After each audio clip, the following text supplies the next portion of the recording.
Tak, čaute kamoši bežci, vítam vás pri novom videjku. A takto nečakane v novembri, jak som povedal, že som ukončil pretekovú sezónu, tak samozrejme nejaké tie tréningové preteky absolvovať treba. A jeden z nich po veľmi dlhej dobe, veľa z vás, každoročná tradícia, Šatoran Topolčianky.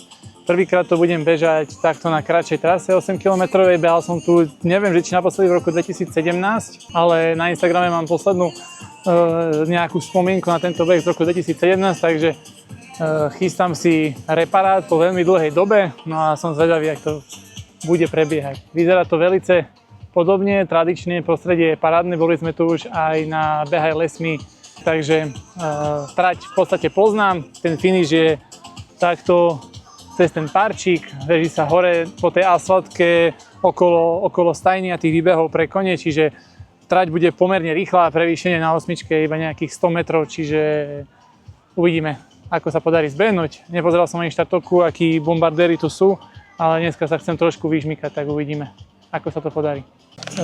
To štartovné na Šatoran Topolčianky nepatrí úplne k najlacnejším, ale je to v podstate opodstatnené, nakoľko v štartovnom balíčku dostanete rovno takéto vínko, dostanete k tomu čipsy, aby ste to mali s čím zajedať, dostanete k tomu vinný pas, ktorý môžete využiť tu v Šatov Topolčianky. Samozrejme pohárik na degustovanie a občerstvenie trasu, už tu je vidím nejakú poukážku, 15 eurový poukaz za nákup bežeckej obuvy, takže postarali sa o bežcov, ako to má byť. No a teším sa, atmosféra tu bola vždycky super, tak uvidíme, ako bude vyzerať tento ročník. Každopádne teším sa, ja dnes bežím 8 km, čiže bude to pomerne svižné, ľudí tu je každoročne veľmi veľa a tento pretek je veľmi rýchlo vypredaný, takže mám tu so sebou aj kamerku na hlavu, takže si pozrieme, ako vyzerá trať plus minus, tak máte sa na čo tešiť. Teraz akurát organizátori hovoria, že tento ročník bol vypredaný v priebehu pár hodín, takže nie, že sa poponáhľajte, ale musíte tam asi vysieť už rovno na tom registračnom linku a rovno to bukovať. Takže je dopyt. Dnes som bol pripravený na chladné scenáre, ale nakoniec by som behal aj v tielku, ale nakoniec som zvolil krátke tričko. Čo si o tom myslíš, Žanuška? Ideme. Nic si o tom nemyslím. Myslíš, že som psychopát, ale som na obliekaný. 10-16, čiže mám nejakých 40-45 minút do štartu. Akurát, potom sa niekde a potom rozbehať. A tatík ide bežkať. Myslím, tak minúška je nemá pol budov. A dúfam, že to zbehnem tak okolo 30 minút a menej. Takýto parádny parčík. Vyzerá to jak niekde v Británii, aj keď tam je také rovnejšie tie parky. Lúky, toto je úplne že topka. Strašne sa mi to páči. Hodinka štvrť od Bratislavy. Po videu, ktoré sme behali a natáčali s Matejom Paleníkom, tak sme tu v podstate finišovali a už sa mi fakt, že nechcelo. Teraz tu budem bežať v podstate 4 km, tak pomerne hore, 100 metrov výškových, tam je teda 100 metrov prevýšenie a potom po asfaltke sa vrátime naspäť do cieľa. Takže na tej osmičke to nebude až také výhľadové, aj keď dneska je taká obloha zaťahnutá, aj keď je tu oveľa lepšie ako v Bratislave bol v podstate Mordor, pršalo v takej tej mlyne, ešte k tomu je zima, takže slabota a tým pádom tu je to úplne parádne. Aj som rád, že som zobral rodinku, že si trošku vyčilujú, lebo v Bratislave sa moc vonku teraz nedá nič robiť, nakoľko je hnusne. Takže, ale ani na tej 16 km trase to nebude na zahodenie, aj keď uvidíme, že ten Hrušov bude nejakým štýlom vizuálne atraktívny, alebo to bude nejako ponorené v mle. Ja sa otáčam tu a idem naspäť. Tak, som ready.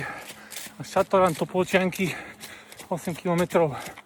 Akorát si dávam tento prvý kopec po prvom kilometri a som zvedavý, ako sa dneska pôjde, držte palce. Písali sme si s pár chalanmi pred pretekmi, keď som vyhodil včera, že sem idem, že akú trasu, že osmičku, tak veľa z nich ide 16, že keby som sa nepripravoval na január na preteky, tak by som asi išiel tiež tú dlhšiu trasu a už vidím rýchlikov, ako to valia. A ak im spravíme nejaké videjco proti, alebo spravíme nejakú sabotáž, a viem sa uviať veci, trošičku ich tu ponaháňať. Oko, pekne, poď. Inception, držím palce, čau, poď. Poď. Poď.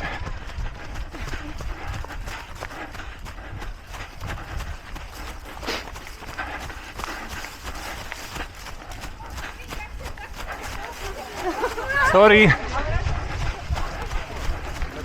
Pekne.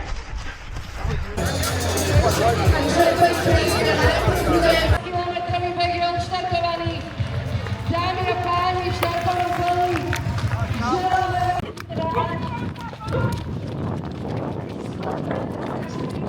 Stádeš? No to je trošku rový, mám pridať.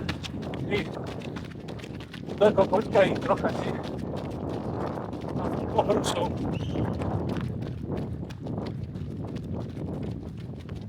Poď. Podobne. Drž sa aj ty.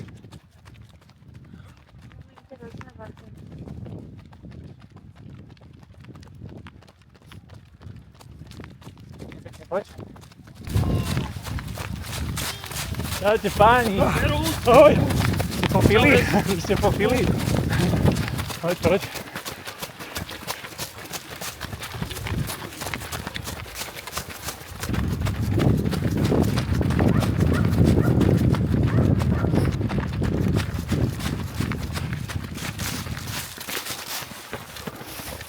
Pekne.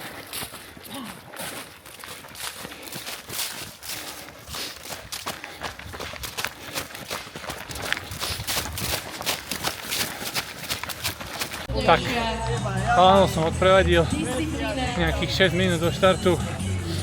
No a dám si kamerku a ideme na to. Bundu som vám zabudol a to mi bolo fajne horúco. Idem. Hej. Ja tady pôjdem. To sú zážitky, to proste je život, to nevymyslí. Ale budú štartovať o chvíľu.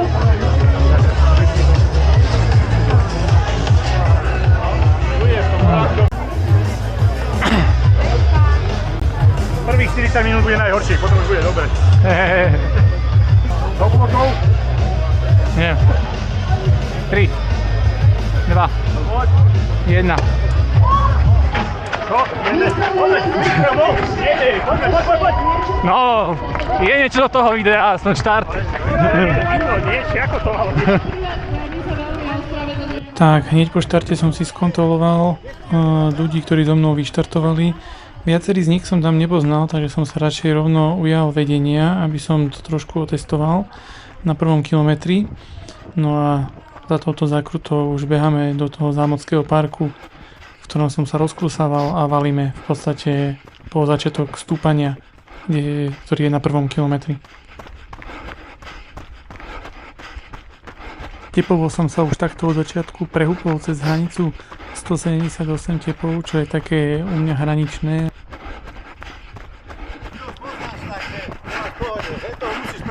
No to určite. Ale ja si počkám dole kopcom až. No a aktuálne prebieham prvý kilometr v tempe 3:43. Tento prvý kilometr ešte nemal nejaké veľké prevýšenie, ale už maximálny tep som tam mal 183, takže potrebujem sa trošku dať do kľudu. Celá táto úvodná trailová pasáž bola taká, že mierny kopec rovinka a aktuálne nabiehame na asfaltku, kde v podstate končí trail a už celý zvyšok preteku dobehneme takto po tejto asfaltovej cestičke.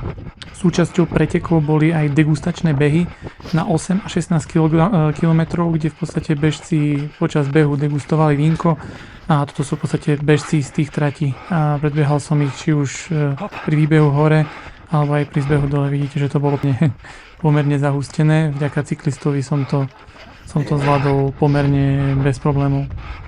Druhý kilometr som zvládol v tempe 4:17, tretí 3:43 a blížim sa akurát na obrátku 4. kilometra a 3:51.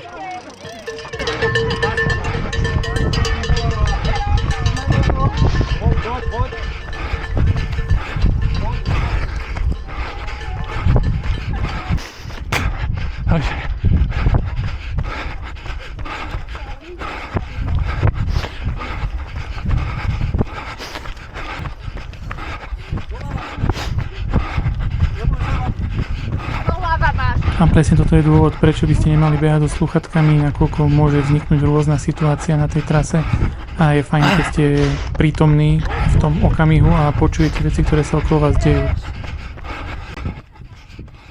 Slúchadka potom nepočuje. Hej, Dobre, super. Tam je ďaleko.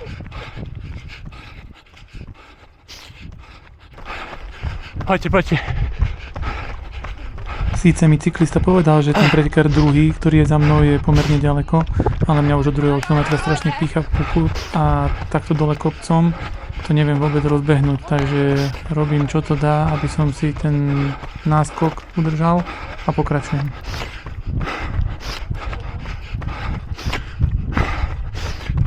Ideš aj na víno. No, nemám chuť. 5. km v tempe 3.27, 6. 3.30, 7. 3.28 a finišoval som v tempe 3.19. Čo je veľká slabota na to dole kopcom, ale strašne ma pichalo v boku. Toho druhého nevidíš. Dobre. Už odpovedám v takom duchu, že ma strašne pícha v boku a teraz sa už blížime do finále, nejakých posledných 800 metrov až kilometr cez Zámocký park a do cieľa, takže už to mám pomaličky z krku.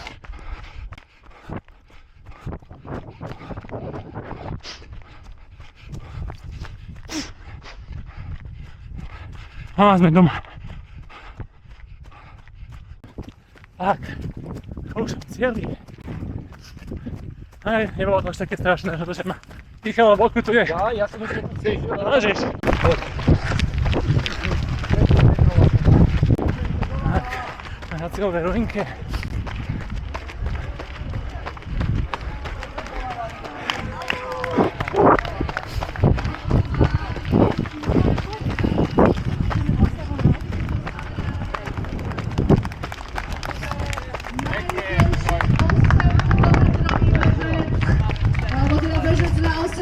Je v cieli.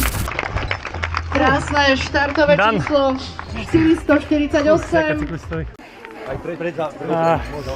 Takže už sa nám Si ma ponáhľal, v tom prvom kroci som ťa cítil. A mi to tam prešmikovalo. Aj ty máš cestiaky, ale sme na to boli rovnako. Hej. No, fajne. Los medailos a vybavené. dobehnutých degustátoriek. Koľko je 30 minút? 30-35. No, takže prvé miestočko sa podarilo. Celú trasu ma pichalo v boku fajnovo, takže som sa nevedel dole kopcom úplne tak rozbehnúť, ako by som chcel, ale išlo to fajn a podarilo sa vyhrať, takže teším sa. A počasie nakoniec ešte aj slnečko nám tu svieti, takže úplný luxus.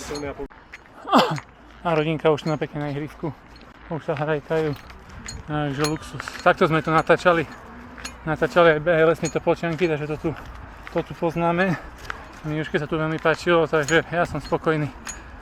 Až na to, že degustovať asi dneska nebudeme. No, po 8 rokoch sme tu opäť.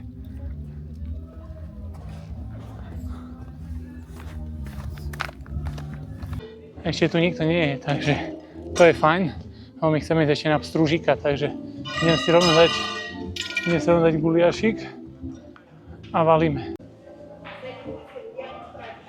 No, tak vlastne som sa poučil už v tom roku 2017, že keď dobehne človek, tak hneď musí ísť sem. A dneska som vyhral, takže som tu bol medzi prvými, úplne, ak nie úplne prvý. Takže nemusíme čakať a ešte stíhame ísť dať aj Pstrúžiky. Tak, a mám tu pre vás aj tip. My sme si vlastne boli na gulášik, hneď po dobehu sme to naštartovali, bum, rýchlo gulášik som zjedol. Dobre, taký priemerný. A presunuli sme sa sem do Trúhového raja. Je to nejakých 5 minút v podstate od cieľa, no to, jak sa parkuje. No a ideme si dať poriadneho pstruha. Keď sme tu na okolí vždycky so ženuškou, tak sem radi zavítame a snažím sa to dotiahnuť aj na Behaj lesmi, aby to bolo nejakým štýlom buď nejaký voucher sem, alebo aby prišli robiť catering na Behaj lesmi Topolčianky. To by bola úplná topka. Ideme na to, dá sa tu platiť iba kartou. Pápeža zvolili. Všetko dobre, modrý či biely dym ide. A povedal som vám, že sa dá platiť iba kartou a chcel som povedať, že dá sa platiť iba cash. Takže ideme na to.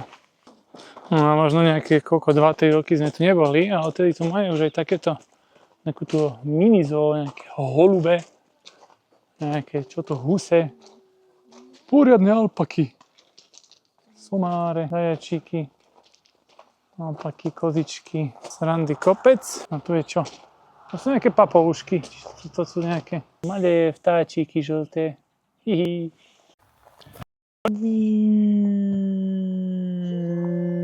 Šoferis.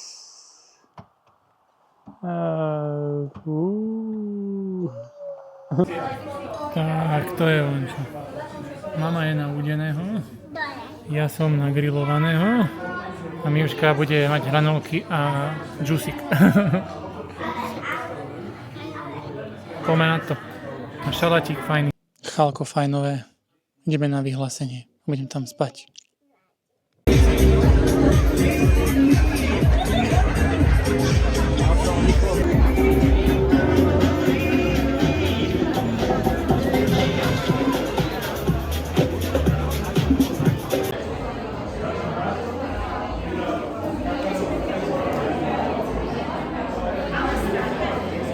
Minút 46 sekúnd. Ako jediný sa dostal pod 30 minút. Lukáš sa vrátil na šatorán Topolčianky. Po rokoch štartoval tu poprvýkrát v roku 2017. Takže trošku si to pripomenul. No a vidíte, kam sa posunul za tie roky. Sám prezradil v rozhovore Cieli, že v roku 2017 bol iba taký amatérský hobby, ktorý začínal s behom a dnes dá 8 km za 29 minút 46. Nádherné. Krásna inšpirácia, krásna motivácia, ale samozrejme to platí o vás všetkých troch. Lukáš Vdový, Miloš Sadovský a Lukáš Matej. Traja najrýchlejší muži na 8-kilometrovej trati. Ďakujeme veľmi pekne.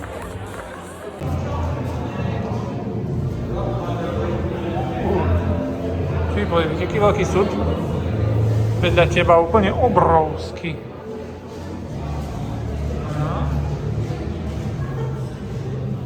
Jaro Marenka, 107. Ja som zvedavá, nevedela by som si tipnúť.